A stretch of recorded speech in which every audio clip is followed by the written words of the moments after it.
In French. Okay. Merci beaucoup pour le panel, très intéressant. Au vu de tout ce qui s'est dit dans ce panel, est-ce qu'on peut imaginer un système de coercition pour aider les États ou contraindre les États à lutter contre la corruption, puisque nous travaillons depuis des années pour lutter contre la corruption, et la corruption n'a jamais cessé. Ça ne fait qu'augmenter. Ça, c'est la première question. Est-ce que, deuxièmement, est-ce qu'on ne peut pas imaginer une façon d'attirer les États dans le cadre de leur recherche de financement et d'intégration au niveau des organismes internationaux, une charte qu'on peut signer avec eux pour les obliger à regarder cette problématique de corruption.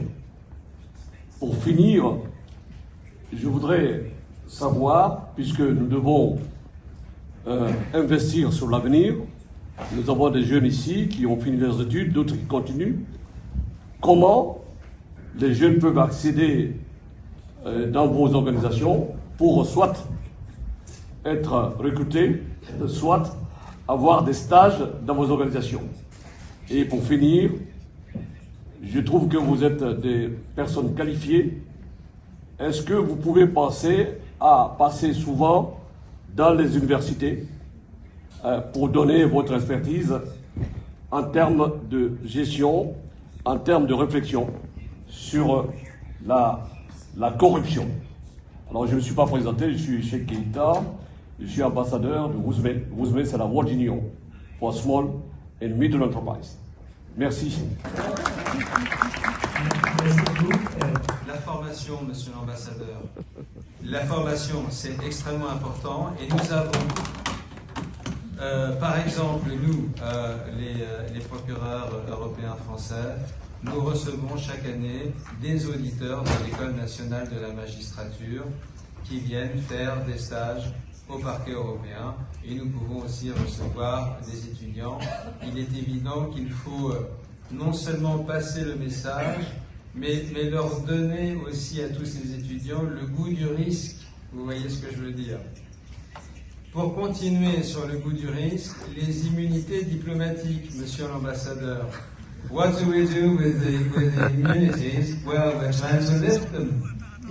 But it's not always easy, you know it. But of course, it is for the prosecutors, it is an obstacle that shall be lifted if, of course, the request that we submit is legitimate.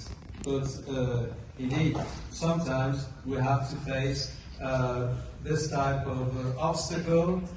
Having said that, we can have cooperation with third countries, so non-EU countries, but not so often.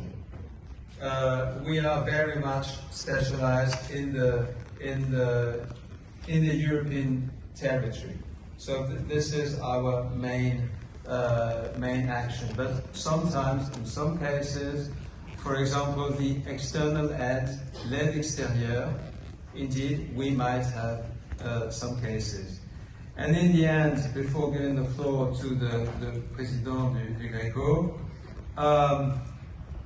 we can suggest some amendments to the legislation, but this is not our role.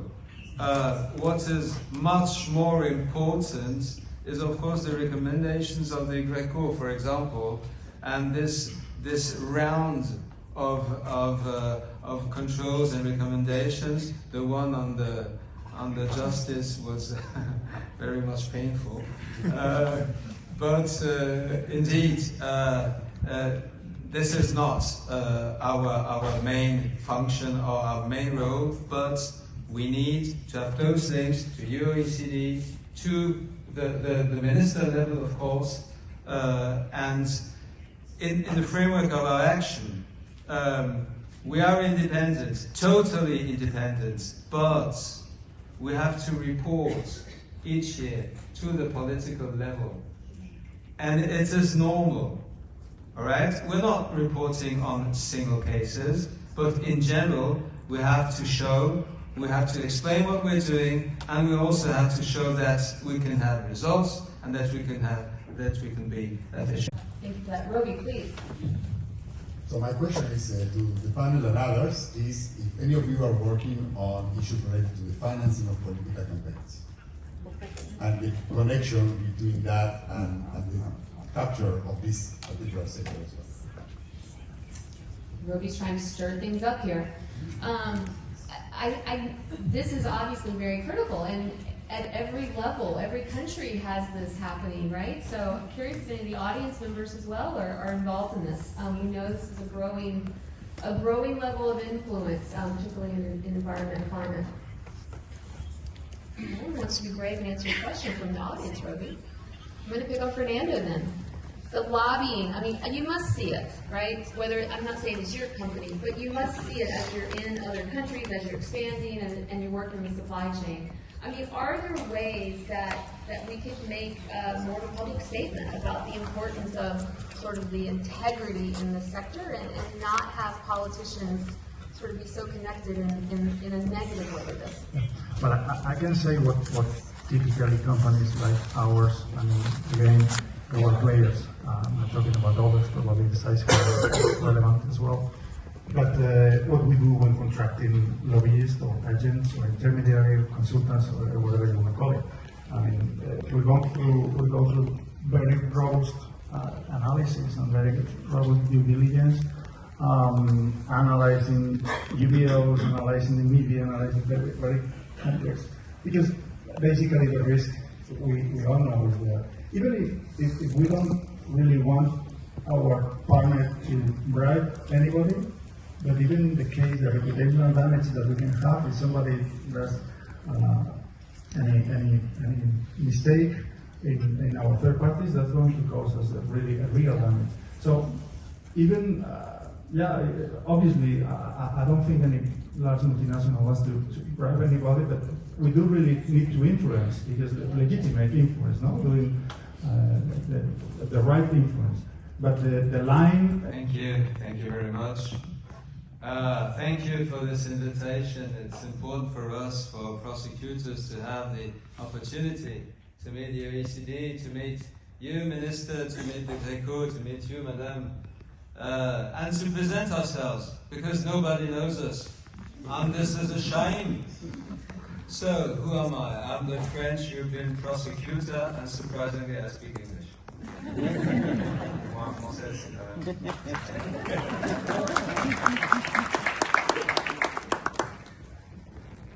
For a very simple reason, because it is the working language in the European Public Prosecutors Office. The regulation on the EPPO was adopted in 2017, and we started our operational activity in June 21. So we already have some experience in the field of the fight against corruption. We are competent for the fight against all the fraud to the financial interests of the European Union, so the EU budget, resources and expenses, both of them. We are also competent, of course, with all the offences that are linked to the fraud to the EU budget, especially corruption. And we've got a legal basis, which is a directive adopted in 2017, and this directive harmonizes the definition of all those offences and also the penalties. It is, of course, a condition that shall be met before setting up an EPPO. You need a harmonized legal basis at EU level, otherwise it doesn't function, of course. Are we efficient? Yes, we are. unfortunately, for our targets. Some figures. We are dealing now with 2,666 investigations. And not in all the European Union, but in 24 member states. Some months ago, we took on board Sweden and Poland, which was for us two very important countries. The global prejudice on which we're working, that we are investigating, is 24 billion euros, not millions, billions, right? And this year, well, in 24, we have ordered the seizure of 2.4 billion euros of criminal assets. So this is already the dimension of the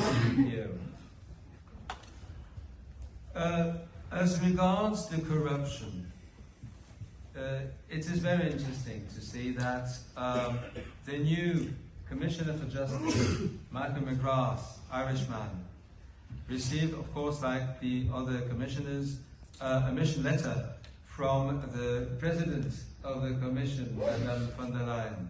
We see these specific challenges in relation to the governance, where you see particularly vulnerable the governance of an institution, and also the consequences for the high level of corruption, for democratic institutions, and the public decision-making process. Thank you very much, Jarosz. I'd start with the point that you were making at the beginning, which is that strategic corruption isn't new. But I mean, I think one could probably go back even further than you did and say that it's existed since antiquity. The Romans did it, the Byzantine Empire did it, Napoleon paid off Austrian diplomats, and the British East India Company, divide and rule by paying off Indian princes, was part of their operating model. And if we have more time, I could go on and offend all of our member states equally. But sadly, it's a common trend through history. But of course, it's wrong, and it has no place in the 21st century. And for those of us who would quite like to live in stability, if at all possible, it's dangerous. What really are the reserves of a particular country? And even reserves data is contentious these days.